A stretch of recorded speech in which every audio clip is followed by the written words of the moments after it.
Bienvenue dans votre émission Fortifie-toi et prends courage. Présenté par le pasteur Malik Diop. Bienvenue dans votre émission Fortifie-toi et prends courage. dal leen ak jàmm seen émission si seen ndaje seen jotaay waxtaan dëgëru leen te jëm sa kanam ak seen mbokk pasteur Malik Diop. kon ni ñu ko gisee suñu émission bi wees ñu doon wax ci mbirum yonent yàlla Souleymane si li mu xamoon waaye ni mu ko jëfandikoo.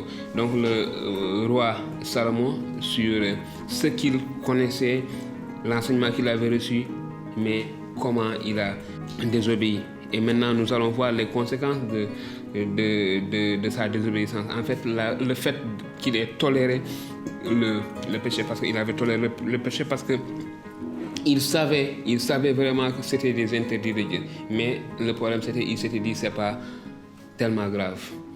kon xamoon na li yàlla tere woon yëpp waaye donte xamoon na ko teewul ñàkkul ni yenn points yi waxoon ne garaawul amul solo dinaa ko gérer. Je vais gérer cela.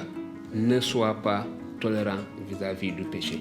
bul may bàkkaar mu taxaw bu ko may fu mu tegee tànkam ndaxte yàlla nee na bàkkaar moo ñu yóbbu ci dee. Le péché nous mène à la mort. Ne soyons pas tolérants. nañu déggal yàlla. Donc, comme David l'avait enseigné, David avait averti son fils Salomon de ne pas être tolérant vis-à-vis du péché. David, son père, l'avait éduqué dans cet enseignement. Suis fidèlement les ordres de l'Éternel ton Dieu en marchant dans les chemins qu'il a prescrits et dans l'obéissance à ses lois. Alors tu auras du succès dans tout ce que tu entreprendras et partout où tu iras. 1 Roi chapitre 2 verset 3. Donc loolu que Daoud bàyyi waxoon, suis fidèlement les ordres de l'Éternel ton Dieu en marchant dans les chemins qu'il a prescrits et en obéissant à ses lois.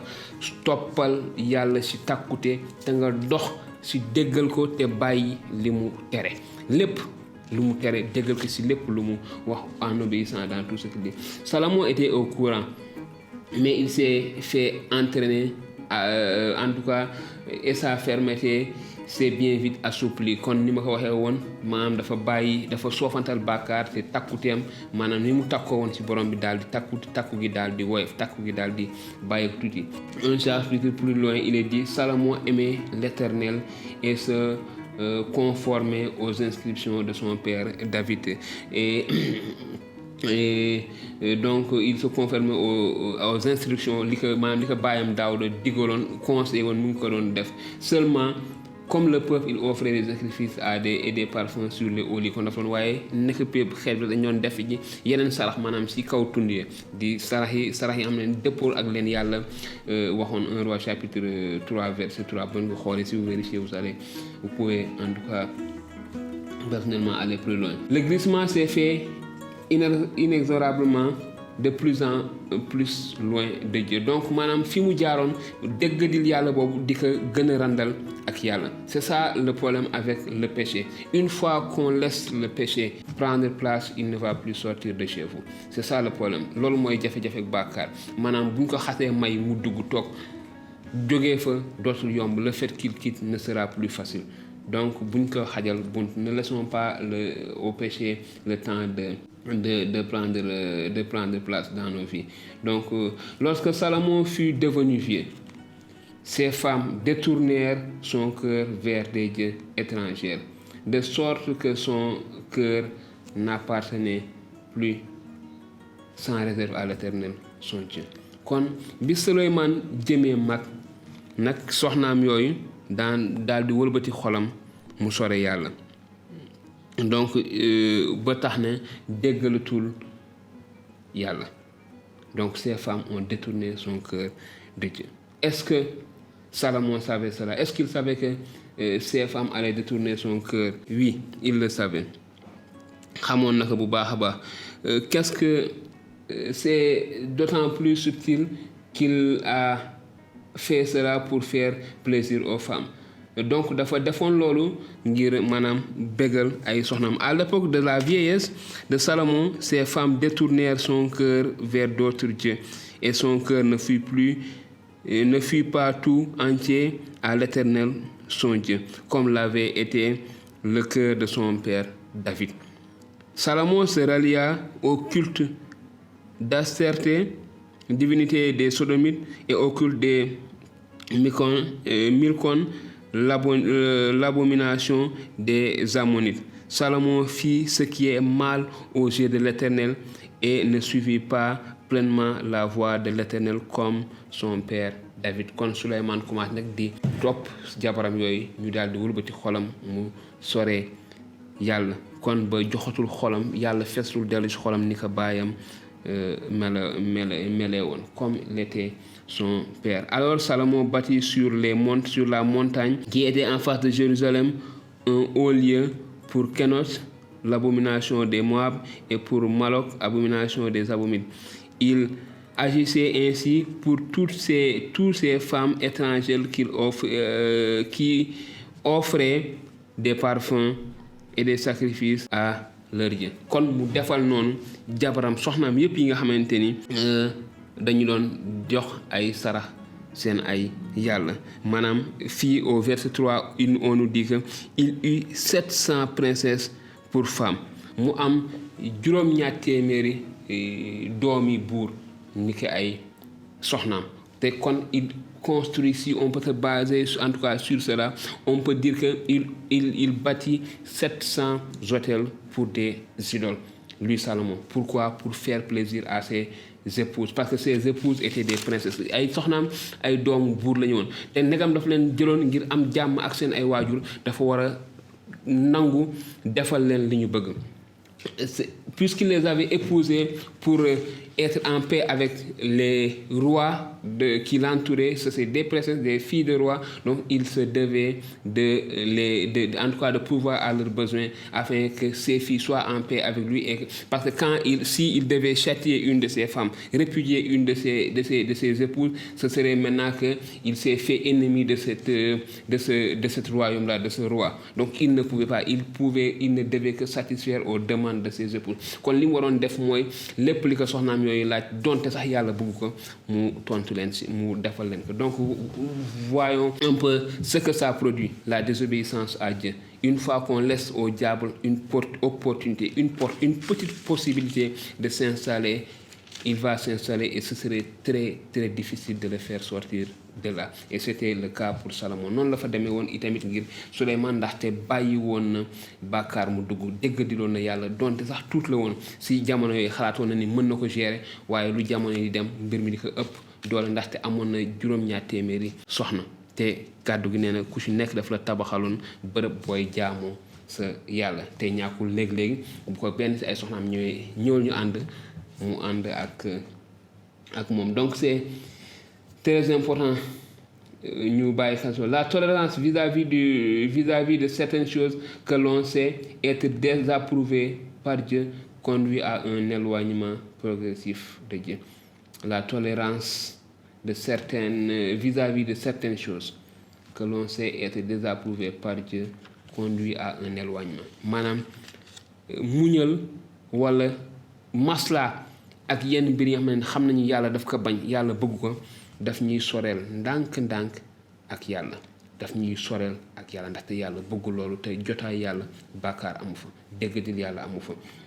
Et comme pour Salomon bien souvent des échecs kon noonu la demee itamit ngir Souleymane loolu la déggadil yàlla loolu la ko jural. La tolérance du péché l'a éloigné progressivement de Dieu, a éloigné Salomon progressivement à Dieu au point de bâtir tous ces hôtels-là pour ces femmes. Mu tabax lu lépp si ay hôtel si jigéen ñi nga xamante ne dañu bokkoon fi yeneen xeet yi yàlla waxoon ne bu fa jël soxna ndaxte lu wóor mooy dinañu soreel sa xol yàlla. Effectivement c'est comme ça que ça s'est passé noonu la fa demee ay jamono ñëw jigéen ñooñu soreel xolu Souleymane yàlla. Nous condamnons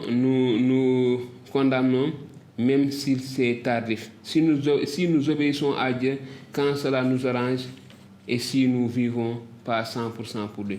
Kon léegi dañuy déggal yàlla su fekkee ne loolu arrangé nañu waaye suñu arrangé wul dañuy déggatil yàlla te noonu la demee woon ak Souleymane tamit am na jamono yoo xam ne arrangé woon na ko déggal na yàlla waaye bi nga xam ne nag xalaat na ni nekk am jàmm ak buur yooyu yëpp moo ko doon arrangé dafa tànnoon déggatil yàlla te réew mu nekk mu dem jël fa benn doomu buur def ko soxnaam dafa am solo.